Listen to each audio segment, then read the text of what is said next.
नमस्कार, ग्लोबल न्यूजमा स्वागत छ। म नारायण तिमल सेना। सुरुमा headlines.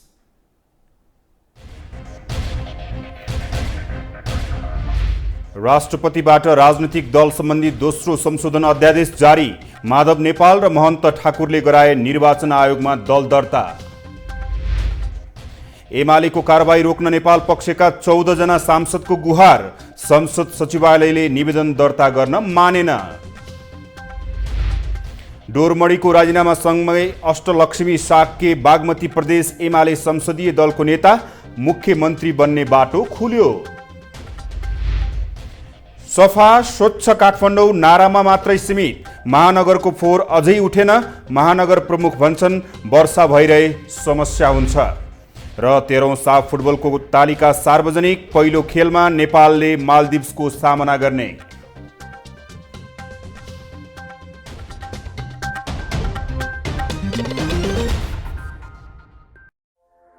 Admission open for Science, Humanities, Management, Education and Law.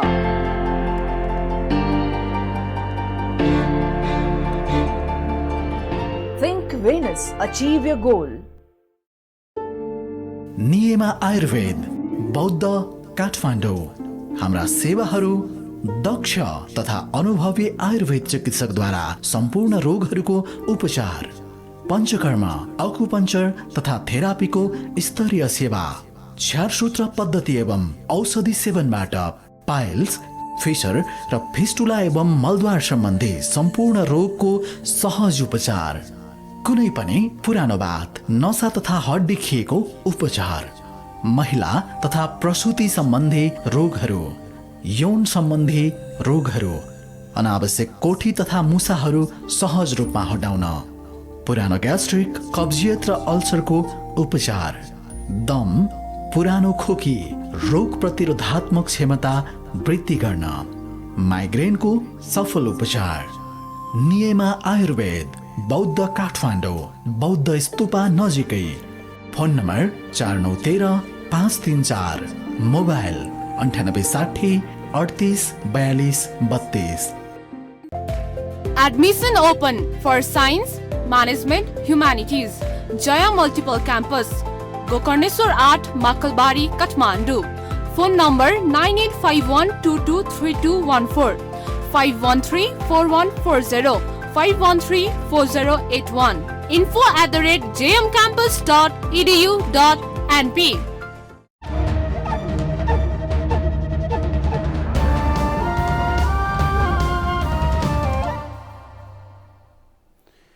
Global news अब विस्तारमा। राष्ट्रपति विद्यादेवी भण्डारीले राजनैतिक दल सम्बन्धी दोस्रो संशोधन अध्यादेश जारी गर्नुभएको छ। राष्ट्रपति स्वकीय सचिव भेषराज अधिकारीका अनुसार राष्ट्रपतिले सरकारको सिफारिस अनुसार अध्यादेश प्रमाणीकरण गर्नुभएको हो। राष्ट्रपति कार्यालयले बुधबार जारी गरेको विज्ञप्तिमा संविधानको धारा 114 को उपधारा 1 बमोजिम राजनीतिक दल सम्बन्धी दोस्रो संशोधन अध्यादेश 2078 राष्ट्रपतिले जारी गरेको उल्लेख छ। यो सँगै नेकपा एमाले औपचारिक रूपमै विभाजित भएको छ। नेकपा एमालेका वरिष्ठ नेता माधव कुमार नेपालले निर्वाचन आयोगमा नेकपा एमाले समाजवादी दल दर्ता गराएका हुन्। पार्टीलाई खुल्ला किताब चुनाव चिन्ह माग गरेको छ। यसैबीच नेकपा एमाले समाजवादी पार्टी दर्ता गरेका माधव कुमार नेपाललाई चुनाव चिन्हको विषयमा समस्या भएको छ।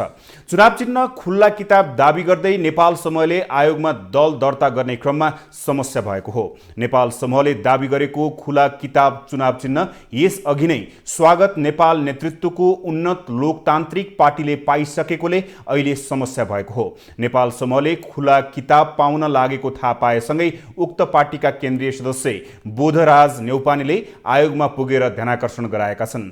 पार्टीले खुल्ला किताब चिन्ह अरूलाई दिए भोलि नै सर्वोच्च अदालतमा मुद्दा दर्ता गर्ने चेतावनी दिएको छ।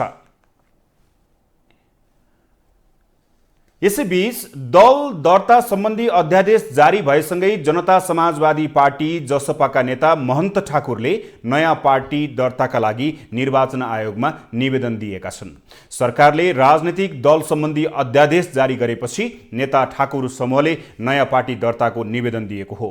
नयाँ पार्टीको नाम जनता समाजवादी पार्टी नेपाल लोकतान्त्रिक र चुनाव चिन्ह साइकल राखिएको छ। नयाँ पार्टीमा अध्यक्ष ठाकुर एकल अध्यक्ष रहनेछन् भने वरिष्ठ नेतामा राजेन्द्र महतो रहने भएका छन्। निर्वाचन आयोगले जसपाको आधिकारिकता उपेन्द्र यादवलाई दिएपछि नेता ठाकुरले नयाँ पार्टी दर्ता गर्नुभएको हो। सरकारको सिफारिसमा राष्ट्रपति विद्यादेवी भण्डारीले अध्यादेश जारी गरेको दिन नै दुई पार्टीको विभाजन भएको छ। नेकपा एमाले र जनता समाजवादी पार्टी विभाजित भएका हुन्।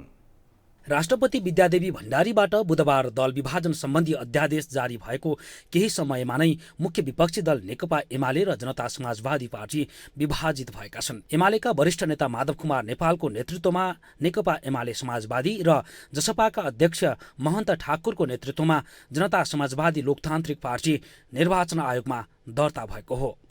नाम चाहिँ एउटा जनता समाजवादी पार्टी नेपाल ब्राकेटभित्र लोकतान्त्रिक र अर्को चाहिँ नेपाल कम्युनिस्ट पार्टी एकीकृत मार्क्सवादी लेनिनवादी ब्राकेटभित्र समाजवादी नामको दुईवटा दलको दर्ताका निम्ति निवेदन चाहिँ दर्ता होस्। यसो नि राजनीतिक दल दर्ता सम्बन्धी ऐन र नियमअनुसार यो प्रक्रिया अगाडि बढ्छ। यस्तो हुन्छ, मैले भने नि ऐन नियममा भएको व्यवस्थाअनुसार यसको चाहिँ दर्ताको प्रक्रिया अगाडि बढ्छ र त्यो कुरा चाहिँ आयोगले गर्छ। नयाँ दल दर्ता भएसँगै लामो समयदेखि विवादमा रहेको एमाले र जसपाभित्रको विवादले नयाँ दिशातर्फ अगाडि बढेको छ।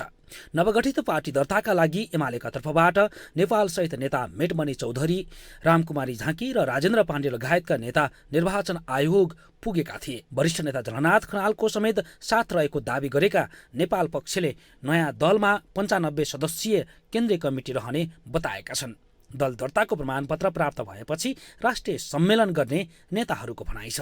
433 नम्बर दर्ता नम्बर भयो। पार्टी नेकपा एमाले समाजवादी पार्टी दर्ताको प्रक्रियामा छ। निवेदन दर्ता गर्यौं। यसले दर्ताको अन्तिम रूप पाउन केही कानुनी प्रक्रियाहरू पूरा गर्न यहाँको प्रशासनले पूरा गर्नेछ। त्यसपछि पार्टीले दलको मान्यता पाउँछ। अब चुनाव चिन्हको कुरा गर्नुहुन्छ भने पछि परामर्श गरेर निर्वाचनको मिति तोकिनुभन्दा अगाडि या पछि निर्वाचन आयोगले नै दलको नाम अनि दल दर्ता र चुनाव चिन्हको कुरा गर्ने भाव भएर हामीले त्यति बेलै त्यसको निर्धारण गर्छौं। महन्त ठाकुर पक्षले आयोगको 434 नम्बरमा दर्ता भएको नयाँ पार्टी जनता समाजवादी लोकतान्त्रिकमा 24 जनाको कार्यकारिणी समिति बनाइएको छ भने 24 जना मध्येबाट छिटै पदाधिकारी गठन हुने जनाइएको छ। आफूहरूको पार्टीमा प्रतिनिधि र राष्ट्रिय सभाका गरी 15 सांसद रहेको पनि ठाकुर पक्षको दाबी छ। पार्टीलाई सशक्त ढङ्गले अघि बढाइने बताउँदै अध्यादेशलाई मधेसी दलले अवसरको रूपमा लिएको बताएका छन्। जनता समाजवादी पार्टी नेपाल लोकतान्त्रिक केन्द्रीय सदस्य कति हामी एकजना हाम्रो अध्यक्ष मान्य महन्त ठाकुर र एकजना वरिष्ठ नेता राजेन्द्र महतो र बाँकी कार्यकारिणी समितिको सदस्य र चारै हामी चाहिँ सबै कार्यकारिणी सदस्यहरूलाई पदाधिकारीको रूपमा पदभार चाहिँ हामी गर्छौँ। यसलाई म किन धन्यवाद दिन चाहन्छु भने अहिलेको अध्यादेशलाई चिन्ताएर अहिलेको अध्यादेशले वास्तवमा भन्यो भने चाहिँ नि विभिन्न पार्टीभित्रको जति त्यो अन्तर्द्वन्द्व थियो र त्यो अन्तर्द्वन्द्वले चाहिँ मुलुकलाई बन्दी बनाइराखेको थियो त्यो चाहिँ फुकाउने यो अध्यादेश चाहिँ सजिलो पारिदिएको छ। म त भन्छ समयको माग हो, किनभने एउटै पार्टीमा बस्न सक्नुहुन्न, एउटै पार्टीमा लडेर बस्नु भएको छ, पार्टी तपाईँ अलग पनि पार्न सक्नुहुन्न र त्यसले गर्दा फेरि यति गतिहीन भएको छ कि त्यहाँ चाहिँ मुलुक बन्दी भइरहेको छ। दल विभाजन सहज हुने गरी सरकारले ल्याएको अध्यादेशमा साबिकको राजनीतिक दल सम्बन्धी ऐन 2073मा संशोधन गरी 5वटा नयाँ व्यवस्था थपिएको छ। ती सबै व्यवस्था नेकपा एमालेबाट फुटेर नयाँ गठन हुने दलका लागि अनुकूल हुने गरी राखिएका छन्। राजनीतिक दल सम्बन्धी ऐन अनुसार कुनै पनि दल विभाजन हुन 20% संख्या भए पुग्ने भएको छ। उक्त अध्यादेशमा टेकेर एमालेका नेपाल पक्ष र जसपाका ठाकुर पक्ष बुधबारदेखि औपचारिक रूपमा विभाजित भएका हुन्। यता नेकपा एमालेका वरिष्ठ नेता माधव कुमार नेपाल पक्षका 14 जना सांसदले कारबाही रोक्न माग गर्दै संसद सचिवालयमा निवेदन दिएका छन्। पार्टीको व्हिप उल्लङ्घन गरेको भन्दै नेकपा एमालेका वरिष्ठ नेता नेपाल सहितका 14 जना सांसदलाई कारबाही गर्न मङ्गलबार संसद सचिवालयमा पत्र पठाइएको थियो।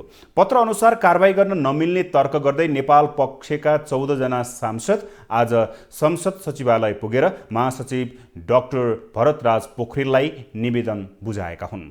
निवेदनमा प्रधानमन्त्री शेरबहादुर देउवालाई विश्वासको मत दिँदा आफ्नो दलले व्हिप नलगाएको बताइएको छ। यस्तै तत्कालीन प्रधानमन्त्री केपी शर्मा ओलीले संसदमा विश्वासको मत लिँदा सर्वोच्च अदालतको फैसला अनुसार विपक्षमा मतदान गरेकोले एमालेले आफूहरूलाई कारबाही गर्न नमिल्ने उल्लेख छ। संसद पदबाट चाहिँ नि हटाउनको लागि जुन सिफारिस गरेको छ र त्यो जुन संसद सचिवालयमा सिफारिस गरेको छ त्यो सिफारिस चाहिँ नि गैर कानुनी छ, त्यो चाहिँ नि मिल्दैन भन्ने हिसाबले हामीले चाहिँ नि 14 जना सांसदको तर्फबाट यहाँ निवेदन चाहिँ नि पठाएका छौँ। संसद सचिवालयले निवेदन औपचारिक रूपमा दर्ता गराएको छैन। सांसद श्रेष्ठका अनुसार संसद सचिवालयका महासचिव डाक्टर पोखरेलले कानुनी रूपमा दर्ता गर्न मिल्ने नमिल्ने हेरेर मात्रै दर्ता गर्न सकिने जानकारी गराउनु भएको छ। नेकपा माओवादी केन्द्रका अध्यक्ष पुष्पकमल दाहालले केपी शर्मा ओलीको निरङ्कुश तानाशाही प्रवृत्ति विरुद्ध आफूहरूले विद्रोह गरेको बताउनु भएको छ। पार्टी कार्यालय कोटेश्वरमा आज आयोजित कार्यक्रममा अध्यक्ष दाहालले कम्युनिस्ट आन्दोलनभित्र देखिएको निरङ्कुश तानाशाही प्रवृत्ति परास्त गर्न विद्रोहको बाटो रोजेको बताउनु भयो। उहाँले पार्टीभित्रको निरङ्कुश प्रवृत्ति विरुद्ध जुधेर प्रतिगमनलाई परास्त गरेको दावी गर्नुभयो। निरङ्कुश तानाशाही चरम व्यक्तिवादी आत्मसमर्पणवादी राष्ट्रिय आत्मसमर्पणवादी प्रवृत्तिको रूपमा देखा पर्यो र हामीले त्यसका विरुद्ध सङ्घर्ष गर्नुपर्ने, हामीले पनि निर्मम ढङ्गले नै सङ्घर्ष गर्नुपर्ने आवश्यकता महसुस गर्यौँ। हामीले विद्रोह गर्नुपर्ने, त्यो प्रवृत्तिका विरुद्ध विद्रोह गर्नै पर्ने स्थिति देख्यौँ र हामीले विद्रोह गर्यौँ। हामीले अहिले गरेको पनि विद्रोह नै हो। अध्यक्ष दाहालले आफै भित्रको कमजोरीलाई हटाएर मुलुकको समृद्धि र समाजवाद निर्माणको यात्रालाई अघि बढाउन पार्टीका नेता कार्यकर्तालाई पनि आह्वान गर्नुभयो। उहाँले लोकतान्त्रिक शक्तिहरूसँगको सहकार्यमा मुलुकलाई अघि बढाउनु पर्ने अवस्था आएकोले पार्टीले सोही अनुसारको बाटो लिएर अघि बढ्नुपर्ने बताउनुभयो। नेकपा एमाले उपाध्यक्ष अष्टलक्ष्मी साक्य नेकपा एमाले बागमती प्रदेशको संसदीय दलको नेतामा सर्वसम्मत चयन हुनुभएको छ। एमाले संसदीय दलको बैठकले साक्यलाई प्रदेश संसदीय दलको नेतामा चयन गरेसँगै साक्य मुख्यमन्त्री बन्ने बाटो खुलेको छ। मुख्यमन्त्री डोरमणि पौडेलले संसदीय दलको नेताबाट राजीनामा दिएपछि साक्यलाई दलको नेता बनाइएको हो। प्रदेश सभा सचिवालयमा बसेको एमाले प्रदेश संसदीय दलको बैठकले साक्यलाई सर्वसम्मत रूपमा दलको नेतामा चयन गरेको एक सांसदले जानकारी दिएका छन्। बागमती प्रदेशमा एमालेको स्पष्ट बहुमत छ। प्रमुख विपक्षी दल नेकपा एमालेले लुम्बिनी प्रदेशसभा बैठकमा नाराबाजी गर्दै अवरुद्ध गरेको छ। प्रदेशसभा बैठक सुरु भए लगत्तै नेकपा एमाले सांसद हरि रिजालले सांसद अजय शाही र विमला ओलीलाई पदमुक्त नगरेसम्म बैठक चल्न नदिने बताए लगत्तै एमाले सांसदहरू उठेर रोस्टम नजिक पुगेर नाराबाजी गरेका हुन्। सभामुख पूर्णबहादुर घरतीले एमालेले दिएको पत्रमा प्रशासनिक प्रक्रिया सुरु गरिएको बताएका छन्। आजको बैठकमा मुख्यमन्त्री कुलप्रसाद केसीले सम्बोधन गर्ने कार्यसूची रहेको थियो। बैठक सुरु भए लगत्तै एमाले सांसद रिजालले दलको व्हिप उल्लङ्घन गरेकोले अजय शाही र विमला ओलीलाई कारबाही गर्न प्रदेशसभा सचिवालयमा निवेदन दिइसकेको र उनीहरूलाई पदमुक्त नगरेसम्म प्रदेश सभा चल्न नदिने बताउनु भयो। त्यस लगत्तै एमाले सांसद रोस्टममा पुगेर नाराबाजी गरेका थिए।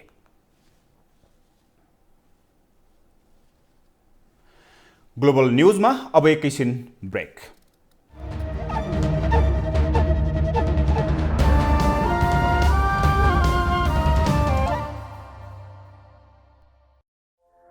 Admission open for Science, Humanities, Management, Education and Law.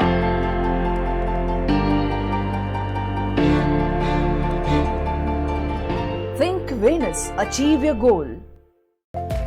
Admission open for Science, Management, Humanities, Jaya Multiple Campus, Gokarneswar 8, Makalbari, Kathmandu. Phone number 9851223214, 5134140, 5134081. info@jmcampus.edu.np.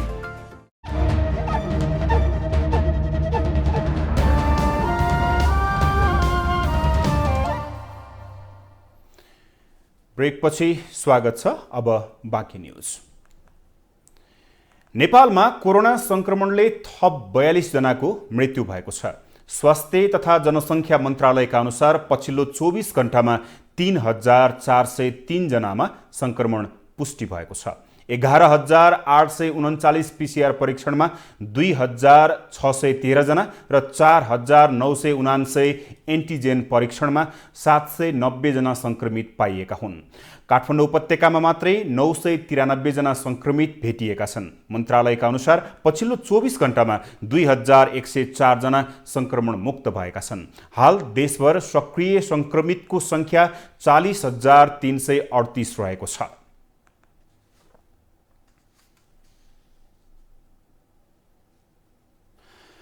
Kathmandu महानगरपालिकाले systole जाने सडक बिग्रिएका कारण उपत्यकाको फोहोर उठ्न नसकेको प्रतिक्रिया दिएको छ। महानगरपालिकाका प्रमुख विद्यासुन्दर साक्यले वर्षातका कारण सिस्टोल सडक खण्डमा सहज रूपमा गाडी जान नसकेका कारण फोहोर व्यवस्थापन गर्न नसकेको बताउनु भएको छ। उहाँले वर्षा नरोकिए अझै केही दिन फोहोर नउठ्ने पनि स्पष्ट पार्नु भएको छ। हामीले जहाँ सिस्टोलमा फोहोर व्यवस्थापन गरिरहेका छौँ र त्यहाँ अहिले गाडी जान सक्ने स्थिति रहेन। हिजो पहिरो गएर त्यहाँ बाटोको समस्या रह्यो। अहिले पहिरो हामीले पन्छाउने काम पनि गऱ्यौँ। त्यति हुँदाहुँदै पनि त्यहाँ बाटो राम्रो नभएको हुनाले सहज रूपमा गाडीहरू जान सकेका छैनन्। त्यसकारण जुन मात्रामा फोहोर हामीले सङ्कलन गरेर त्यहाँ व्यवस्थापन गर्नुपर्ने हो त्यो भइरहेको छैन। त्यसको कारण भनेको हरेक वर्ष बर्सातमा यस्तै केही दिनको लागि समस्या देखिन्छन्। प्रमुख शाक्यले बन्चरे डाँडाको काम छिटो सम्पन्न गरेर महानगरपालिकालाई हस्तान्तरण गर्न पनि सरकारसँग माग गर्नुभयो। त्यस्तै सिस्टोलदेखि बन्चरे डाँडासम्म जाने बाटो पनि सडक विभागले छिट्टै बनाइदिए फोहोरको समस्या समाधान हुने उहाँको भनाइ छ। तपाईलाई लाग्न सक्छ सङ्घीय राजधानी काठमाडौँका सडक निकै चिल्ला, सफा अनि फराकिला होलान्। अझ उपत्यकाको चक्रपथ त झनै राम्रो होला। तपाईले अनुमान गरे जस्तो छैन काठमाडौँ उपत्यका चक्रपथको अवस्था। चक्रपथका सडक हिलो, खाल्डो र फोहोरले छपक्कै छोपिएको छ।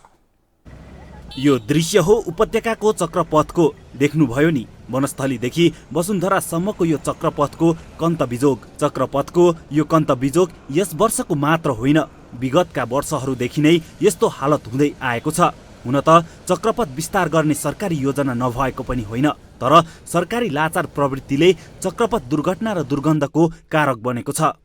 बाटो भने कहिले पनि कहीँ जहाँ गए पनि खाल्ला खोल्टी खानेपानीले सब बाटो खनिया छन्। नगरपालिका के अरे महानगरले केही व्यवस्था नि गर्दैन, केही पनि गर्दैनन्। हेर्नुहोस् होइन, जनताले दुःख जहिले पनि दुःख हो। कोही कराएर सुन्ने होला नि छैन, हामी कराएर केही पनि हुने छैन। रोडमा जति रोडमा करायो हामीले हाम्रो अगाडि कसले केही गर्ने होइन। हजुरले नि देख्न सक्नुहुन्छ यहाँ भैँसी पुर्ने खाल्टा खुल्टी छ। हेर्नुहोस् त्यो अब हाम्रो करले त कमसेकम हामीलाई बाटो मर्मत मात्रै गरिदिए पनि हामीलाई त्यही ठुलो कुरो हुन्थ्यो नि सर। अब बाटोको हालत हेर्नुहोस् यस्तो छ। चोकको काठमाडौँ सहरको बाटो बरु हाम्रो गाउँघरको बाटो कति राम्रो छ। गर्नुपर्ने हो, प्रशासनमा बसेको मान्छेले चाहिँ हेर्नुपर्ने, सबैको नजर जानुपर्ने हो। देशको सबभन्दा ठुलो आफ्नै राजधानी हो, राजधानीमै यस्तो छ, अन्तको के कुरा गरौँ।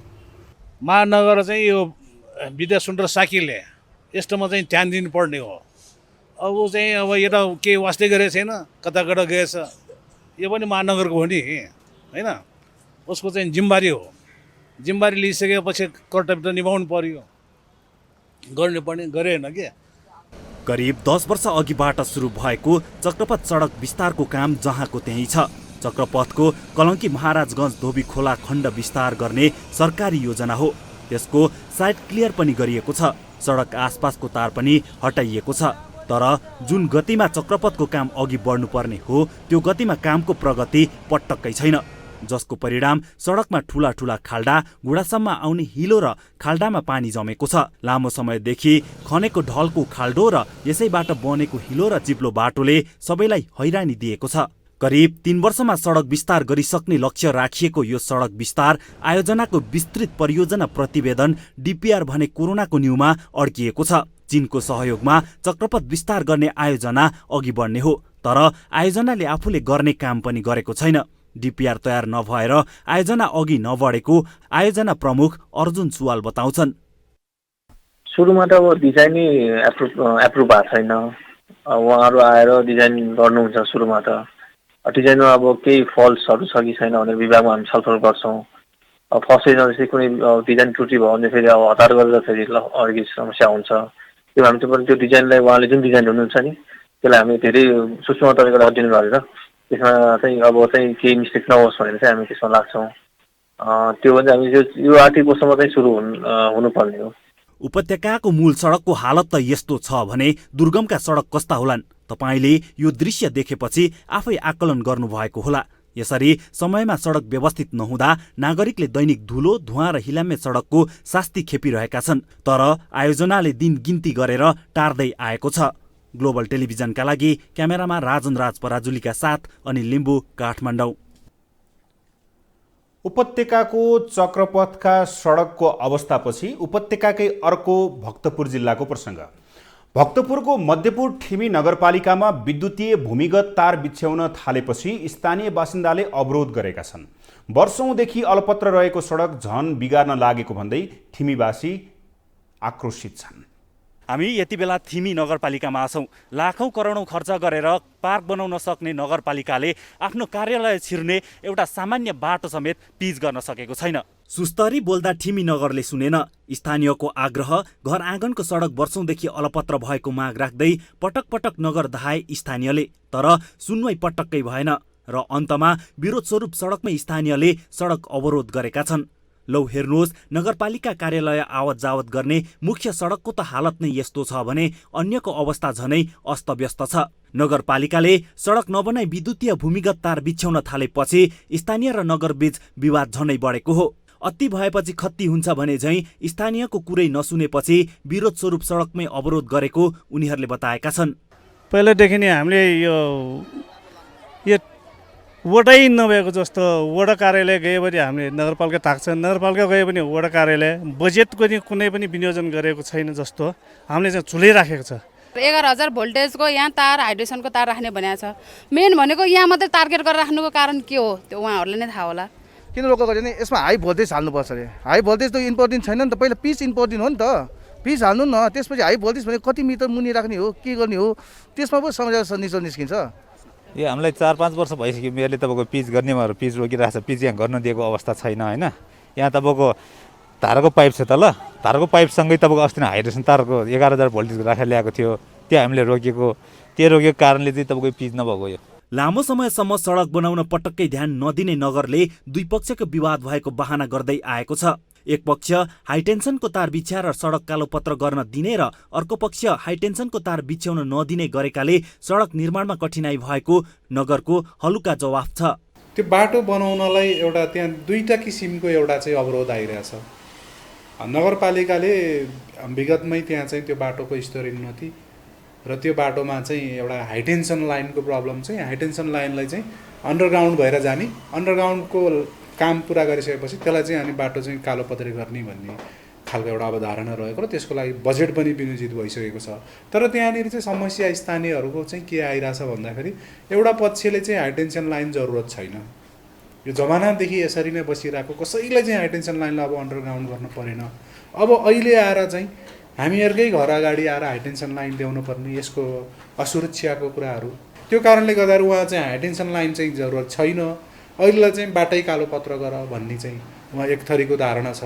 नगरपालिका कार्यालय अगाडिकै सडकको यो बिहाल छ भने नगरभित्रको सडक झनै कस्तो होला?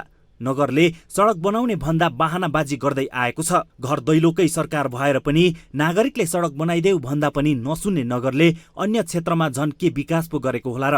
ठिमी नगरले संघीय सरकारबाट प्राप्त हुने विकास अनुदानको बजेट धेरै प्राप्त गरे पनि विकासको छाँटकाट हेर्दा बिहाल छ। तैपनि जिम्मेवारीहरू पन्छिँदै आएका छन्। स्थानीयले पटक पटक आग्रह गर्दा समेत नगरपालिकाले व्यवस्था गरेका कारण यहाँका स्थानीय बासिन्दा मात्र नभई यहाँ आउने सर्वसाधारणले समेत शास्ति खेप्नु परेको छ। क्यामेरामा विजय ठकुरातीका साथ अनिल लिम्बू, मध्यपुर ठिमी नगरपालिका, भक्तपुर। अब आर्थिक समाचार।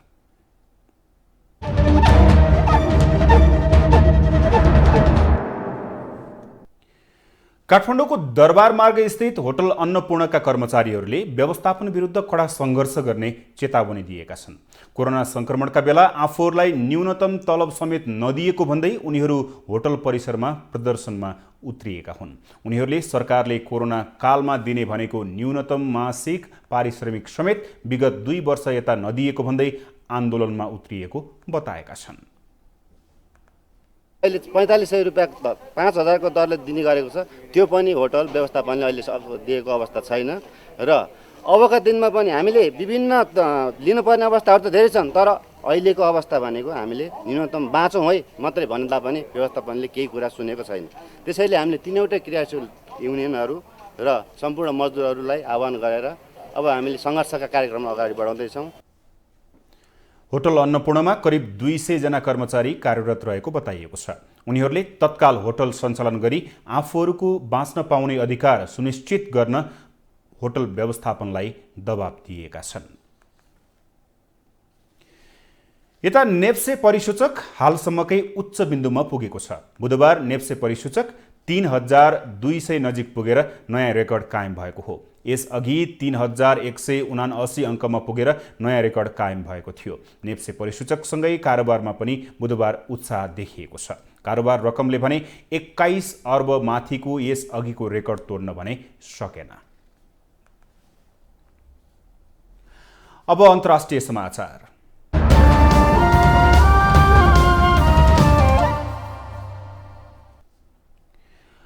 अमेरिकामा रहेको अफगानिस्तानको केन्द्रीय बैंकको रकम रोक्का गरिएको छ।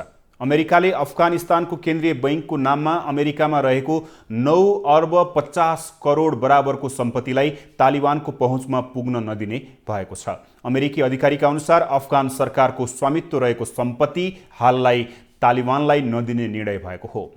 DAB को न्युयोर्क फेडरल रिजर्भ तथा अमेरिकामा रहेका केही आर्थिक संस्थामा गरी 9 अर्ब 50 करोड डलर रहेको छ। अमेरिकाले प्रतिबन्ध लगाएसँगै DAB ब्याङ्कको देश बाहिर रहेको रकममा तालिबानको पहुँच नहुने देखिएको छ।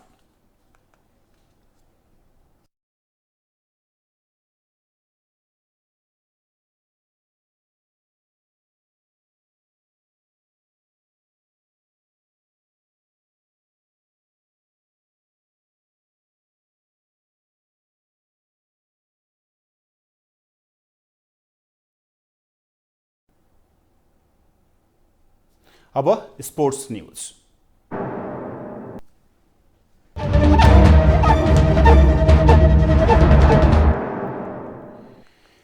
तेह्रौं संस्करणको साफ च्याम्पियनसिप फुटबल प्रतियोगितामा नेपालले आयोजक मालदिप्ससँग खेल्दै सुरुवात गर्ने भएको छ।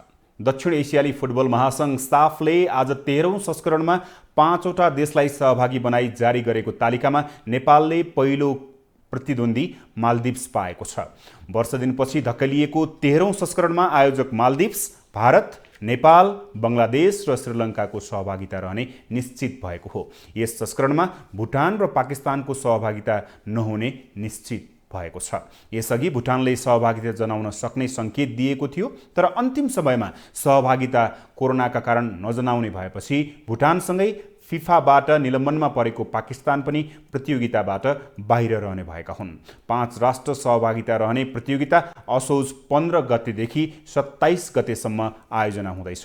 आज सार्वजनिक गरेको तालिका अनुसार नेपाल र मालदिप्स बीचको खेल असोज 15 गते माले स्थित राष्ट्रिय फुटबल स्टेडियममा हुनेछ। यस्तै नेपालले दोस्रो खेल श्रीलङ्कासँग असोज 17 गते खेल्नेछ। तेस्रो खेलमा भारतसँग असोज 22 गते, लीग चरणको अन्तिम खेलमा बङ्गलादेशसँग असोज 25 गते खेल्ने तालिका छ।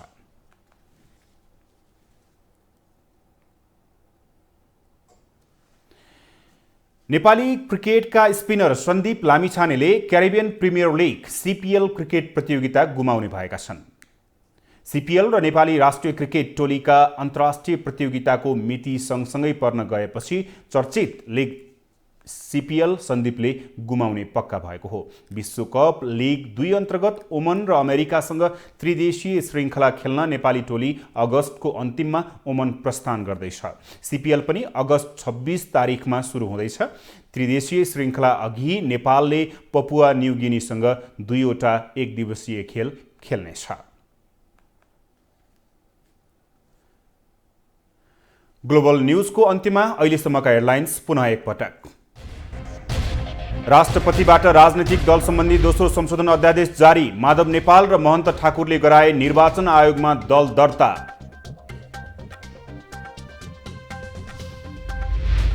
एमालेको कारबाही रोक्न नेपाल पक्षका 14 जना सांसदको गुहार। संसद सचिवालयले निवेदन दर्ता गर्न मानेन। डोरमणीको राजीनामासँगै अष्टलक्ष्मी शाक्य बागमती प्रदेश एमाले संसदीय दलको नेता। मुख्यमन्त्री बन्ने बाटो खुल्यो। सफा स्वच्छ काठमाडौँ नारामा मात्रै सीमित। महानगरको फोहोर अझै उठेन। महानगर प्रमुख भन्छन् वर्षा भइरहे समस्या हुन्छ। र 13औं साफ फुटबलको तालिका सार्वजनिक। पहिलो खेलमा नेपालले मालदिभ्सको सामना गर्ने।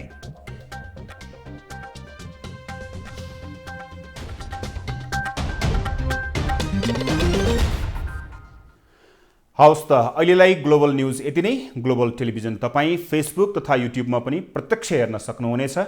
ग्लोबल टेलिभिजन हेर्दै गर्नुहोला। नमस्ते।